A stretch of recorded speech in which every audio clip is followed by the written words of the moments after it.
মানে এই কোয়েশ্চেনটা আপনাকে করার আগে আমি নিজেই হাসতেছি যে স্টার গল্প টিম এইটা কোথায় খুঁজে পেল এটা কোনটা অনেক আগে নাকি আপনার এক দুষ্ট প্রেমিক সে রটিয়েছিল আপনার বিয়ে ভাঙার জন্য রটিয়েছিল যে আপনি নাকি বিছানায় প্রস্রাব করেন, আপনি নাকি পরে ওই প্রেমিককে ধরে ইচ্ছা মতো ধুলাই দিছিলেন। শুধু ধুলাই দিইনি, বাচ্চার বাপ বানায় চাচ্ছি।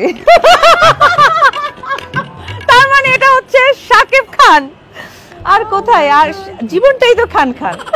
আর আল্লাহ, আর এই প্রশ্নটা দেখে আমার ফার্স্ট ওনার কথাই মাথায় আসছে যে এই কাজটা শাকিব খান ছাড়া আর কেউ করতে পারবে না।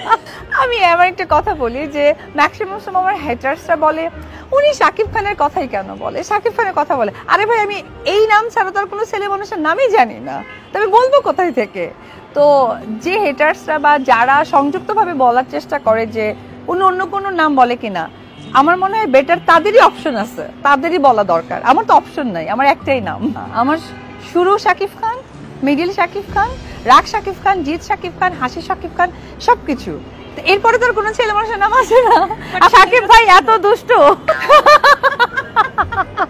হ্যাঁ, এটা একটা সিনেমার ডায়লগ। আমাকে বিয়ে করতে আসছে, তো বিয়েতে আসার আগে ওখানে যারা বিয়ের লোকেরা আসছিল তাদেরকে বলছিল কর্মীকে বিয়ে করাবেন, সে তো বিছানায় প্রস্তাব করে। আচ্ছা দিদি, একটা শকিং গুঞ্জন আছে, সেই গুঞ্জনটা হলো আপনার হাতের রান্না খাবারের টানে নাকি শাকিব খান আপনার সাথে বেশি দিন মানে কথা না বলে থাকতে পারে না, খাবারের টানে সে চলে আসে।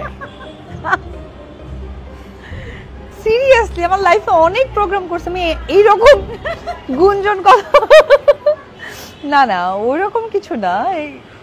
আমার হাতের রান্না অনেক পছন্দ করে, এখনো পছন্দ করে, এটা বলবো না। আচ্ছা আপু, আর এই বিষয়ে কিন্তু আরেকটা গুঞ্জন রয়েছে, সেটা হলো সবাই বলছে যে আপনি আর শাকিব খান নাকি এখন এক হয়ে গেছেন। বলে না যে যার কিছু রটে তার কিছু বটে, সো ওয়েট করতে হবে। ঠিক ওই রকম আবার কি গুঞ্জন, গুঞ্জনকে যেন সুজনের মতো করে সবার সামনে আনতে পারি। আচ্ছা ইনশাল্লাহ। এবং আপনি কি জানেন, আমি একবার ক্যামেরার সামনে ডিক্লারেশন দিয়েছিলাম যে অপু বিশ্বাসের জীবনে এটা যদি আবার আসে, আমার যত পরিচিত মানুষ আছে সবাইকে মিষ্টি খাওয়া। হ্যাঁ, আপনি অনেক দুষ্ট। আচ্ছা দিদি, আমরা জানতে পেরেছি যে আলুর প্রতি আপনার এতটাই বিদ্বেষ, তারপরে আপনি নাকি মাসে প্রচুর কেজি কেজি করে আলু কিনেন বাসায় পচিয়ে ফেলার জন্য। মানে আমি এটা আপনার রিয়াকশনটা দেখতে চাচ্ছিলাম যে আপনি এই কোয়েশ্চেনটা শুনে কি রিয়াকশন দেন।